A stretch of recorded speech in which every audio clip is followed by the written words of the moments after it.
बिस्मिल्लाहिर्रहमानिर्रहीम MTH 603 numerical analysis lecture number 16 है हमारे पास eigen value problem by Jacobi method.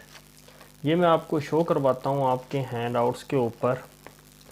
ये हैं आपके हैंड आउट्स और ये है लेक्चर नंबर 15। ये आप देख सकते हैं लेक्चर नंबर 15 जो है ये है आइगन वैल्यू प्रॉब्लम जैकोबीज मेथड। अब ये जो मैं एग्ज़ाम्पल आपको करवाने जा रहा हूँ ये एग्ज़ाम्पल आपके ये हैंड आउट्स के ऊपर दी हुई है। ये एग्ज़ाम्पल है आप देख सकते हैं और ये है पेज नंबर 111 के ऊपर। तो मैंने ये राइट की है। तो इससे पहले मैं आपको कुछ ये यहाँ पे कुछ चीज़ें लिखी हुई हैं मैं आपको वो बताना चाहता हूँ। डेफिनेशन है यहाँ पे ऑर्थोगोनल मैट्रिक्स की। वो ये कहता है ये डेफिनेशन है आपके पास if A is equal to n cross n matrix A is set to be orthogonal if A का transpose A is equal to identity matrix आ जाए। यानी एक मैट्रिक्स A है, अगर A और उसका ट्रांसपोज यानी A का ट्रांसपोज और A जो है वो आइडेंटिटी मैट्रिक्स आ जाएं तो वो क्या होते हैं, एक दूसरे के इन्वर्स होते हैं। यानी A का transpose is equal to A inverse या A इन्वर्स जो है वो किसके बराबर है, A के ट्रांसपोज के, या A ट्रांसपोज का जो इन्वर्स है वो A के बराबर है। तो यहाँ पे मैं आपको एक और बात बताता चलूँ, ये है यूजिंग जैकोबी मेथड। एग्जांपल जो थी आपके पास, using Jacobi method find the eigen values and eigen vectors of the following matrix. तो हमने जो लेक्चर नंबर 15 किया था उसमें हमने पावर मेथड को यूज़ करते हुए हमने आइगन वैल्यूज़ और आइगन वेक्टर्स फाइंड किए थे फॉलोइंग मैट्रिक्स के। अब हमने जैकोबी मेथड इस्तेमाल करना है। तो जैकोबी मेथड इस्तेमाल करने से यहाँ पे उसका जो तरीका है वो मैं साथ साथ एक्सप्लेन करता जाऊँगा। ये जो बातें लिखी हुई हैं जब आपको ये एग्जांपल समझ आ जाएगी देन आपको ये तमाम बातें जो हैं यहाँ पे लिखी हुई हैं वो भी समझ आ जाएंगी। तो ये है आपके पास मैट्रिक्स A। तो ये आप इसके डायगोनल एंट्रीज़ देखें, अगर ये डायगोनल एंट्रीज़ फर्स्ट 1/3 एंड 1/5 तो इनको ऐड करते हैं। तो जब आप कैलकुलेटर से इनको ऐड करेंगे तो आंसर जो डेसिमल में आएगा वो 1.53 आएगा। सॉल्यूशन है अब हमारे पास, देखते हैं the given matrix is real and symmetric. जैसा कि मैंने पावर मेथड का इस्तेमाल किया था उसमें मैट्रिक्स देखा था वो रियल तो था लेकिन सिमेट्रिक नहीं था। इसमें आप देख लें सिमेट्रिक होगा, अगर आप इसका ट्रांसपोज लें तो वो इसी के बराबर आएगा। जैसे 1/2 1/3 को इस रो को अगर हम कॉलम में बदल दें तो यही बन जाएगी 1/2 1/3। अगर इस रो को हम कॉलम में बदल दें तो यही 1/2 1/3 और 1/4। अगर इसी रो को हम कॉलम में बदल दें तो 1/3 1/4 और 1/5 ये आपका कॉलम होगा। तो ये आपका रियल भी है और ये आपका सिमेट्रिक भी है। The largest off diagonal element, यहाँ पे है off diagonal element is found to be. तो आपने देखना है कि ये तो आपका डायगोनल एलिमेंट्स हैं ये 3 1 2 एंड 3, और बाकी जो ये 6 जो है ये आपके एलिमेंट ये ऑफ डायगोनल हैं।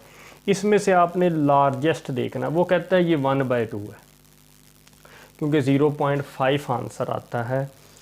तो जब आप 1/2 देखते हैं तो ये आप देखते हैं इसकी प्लेस वैल्यू, ये अगर इस आप 1/2 को देखें, अगर आप इस 1/2 को देखें तो ये फर्स्ट रो और सेकंड कॉलम में, इसलिए ये A12 कहला रहा है। अगर इसको आप देखें तो ये आपका सेकंड रो और फर्स्ट कॉलम में है, इसलिए ये A21 कहला रहा है। तो ये है तो दोनों 1/2 हुई। 1/2 जो है वो इस प्लेस वैल्यू इसकी ये है और ये है। अब आपको जो वहाँ पे जो है अगर आप देखें तो वहाँ पे जो आपकी डेरिवेशन जो है पेज नंबर अभी मैंने ये आपको दिखाया है 107 के ऊपर। तो ये आपका फार्मूला है थीटा फाइंड करने का, टेन थीटा का, ये आपका फार्मूला आपको नज़र आ रहा होगा। तो ये हमने फार्मूला लगाना है, यहाँ पे मैंने वो फार्मूला लिख दिया। अब या तो आप A12 प्लेस वैल्यू ले लें या A21 ले लें, दोनों के लिए थीटा का एक ही आंसर आएगा, मैंने ले ली A12। अब वो यहाँ पे फार्मूला आप देख सकते हैं, ये था tan 2 theta is equal to 2AIJ over AII minus AJJ। अब I और J, ये आपका 1 जो है ये आपका I है, और जो 2 है ये आपका क्या है, J है। अगर आप ये लेते हैं, अगर आप ये लेते हैं तो आपका I जो है ये 2 है और J जो है ये 1 है। लेकिन हमने ये नहीं, मैंने इस तरीके से, इस प्लेस वैल्यू से ये थीटा की कीमत फाइंड करूँगा।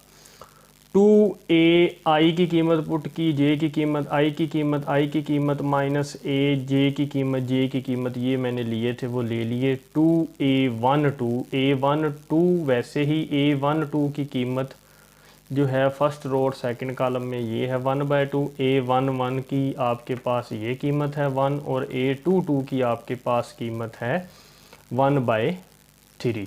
तो हमने ये आपका लिख दिए।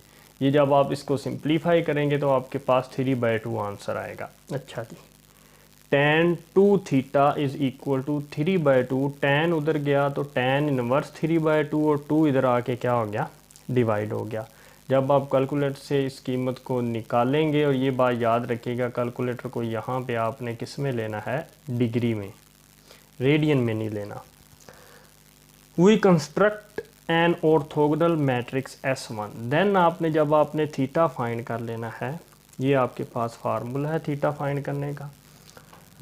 We construct an orthogonal matrix, orthogonal matrix का मैंने आपको बताया कि एक मैट्रिक्स अगर आप, वो ऑर्थोगोनल होता है अगर हम उस ए मैट्रिक्स का ट्रांसपोज लें और उसको ए के साथ मल्टीप्लाई कर दें तो वो आइडेंटिटी मैट्रिक्स के इक्वल आ जाए। ये ऑर्थोगोनल मैट्रिक्स की डेफिनेशन भी आप कह सकते हैं। और उसमें एक और ख़ुसूसियत होती है कि जो ए का जो इनवर्स होता है वो ए के ट्रांसपोज के बराबर होता है। ये भी ऑर्थोगोनल मैट्रिक्स की आप कह सकते हैं कि ये आपके पास डेफिनेशन है, आप इसको ऐसे भी कह सकते हैं। तो हमने ऑर्थोगोनल मैट्रिक्स बनाना है S1, वो कैसे बनेगा, तो ये जो अब आपको मैंने अब बताने जा रहा हूँ, ये आपके पास ये जो है ये आपका लिखा हुआ है SIJ। आपने लेना है, यहाँ पे ये आपको नज़र आ रहा होगा, ये मैं अभी लिख देता हूँ आपके बोर्ड के ऊपर, आपको पता चल जाएगा। ये अभी आप देख सकते हैं, ये है आपके पास, तो मैं इसको भी लिखता हूँ।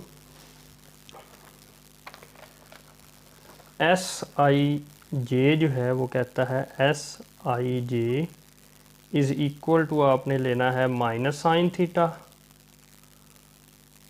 और SJI आपने लेना है साइन थीटा, और SII आपने लेना है कोस थीटा, और SJJ आपने लेना है, वो भी आपने क्या लेना है, कोस थीटा लेना है। जी, आपको समझ आ गई होगी। अब हमने क्या करना है, अब देखते हैं ज़रा। तो बाकी आपने क्या ले लेना है ऑर्थोगोनल मैट्रिक्स में, ये जो आपके पास मैट्रिक्स हैं ये देख सकते हैं आप, ये है आपके पास कि ये आपके पास आपकी डायगोनल एंट्रीज़ हैं 1 1 1, और बाकी आपने क्या लेना है, बाकी हर जगह आपने ज़ीरो ले लेना है। इनकी जगह आपने ये लेने हैं और डायगोनल एंट्रीज़ में 1 लेना है। अगर ये ना आते हुए तो 1 लेना, और बाकी जो ऑफ डायगोनल है उनमें आपने क्या ले लेने हैं, ज़ीरो ले लेने हैं। अब हम देखते हैं कोस 28.155, ये आपका क्यों यहाँ पे कोस आया, ये आपका थीटा तो ये था आपको पता है। अब आप देखते हैं कि आपके पास है A12 आपने लिया था, A12 लिया था तो वो क्या बनेंगे, इसमें A11 भी बनेगा, A12 भी बनेगा, A22 भी बनेगा और A21 भी बनेगा। ये आपके 4 बनेंगे A11, तो जिसमें 1 1 है, यानी ये 1 जो है ये आपका I था, यानी 2 I वाले, ये जो हैं आपके double I is equal to cos theta. तो ये आपका क्या है, कोस थीटा, यहाँ पे कोस 28.155 आ जाएगा। देन आपके पास आई और जे, यानी ये आपका आई है, ये आपका जे है। तो यहाँ पे आपने क्या लिखना है, माइनस साइन थीटा, तो यहाँ पे माइनस साइन थीटा, थीटा की कीमत ये है। अब साइन थीटा, यहाँ पे साइन थीटा क्यों आया, क्योंकि ये प्लेस वैल्यू है a21 की, 21 यानी ये आपका J I is equal to sine theta, और थीटा की कीमत ये कोस 28.155, ये आपका क्या है a22, तो a22 यानी जे और जे भी आपका क्या है, कोस थीटा है। डायगोनल इंट्रीज में बाकी ये बच जाएगी इंट्रीज, यहाँ पे 1 आएगा, और ऑफ डायगोनल इंट्रीज में आपके क्या आ जाएंगे, 0 आ जाएंगे। आप कैलकुलेटर से इनकी वैल्यूज़ फाइंड करेंगे तो आपके पास ये वैल्यू आ जाएगी, और ये आपका है ऑर्थोगोनल मैट्रिक्स S1। तो जब आपने फर्स्ट रोटेशन जो है ये आपने फाइंड करनी है, उसके लिए आपके पास ये फार्मूला या लगा लें या ये फार्मूला लगा लें। मैंने आपको बताया था ऑर्थोगोनल मैट्रिक्स में प्रॉपर्टी है कि ए का इन्वर्स बराबर होता है ए के ट्रांसपोज के।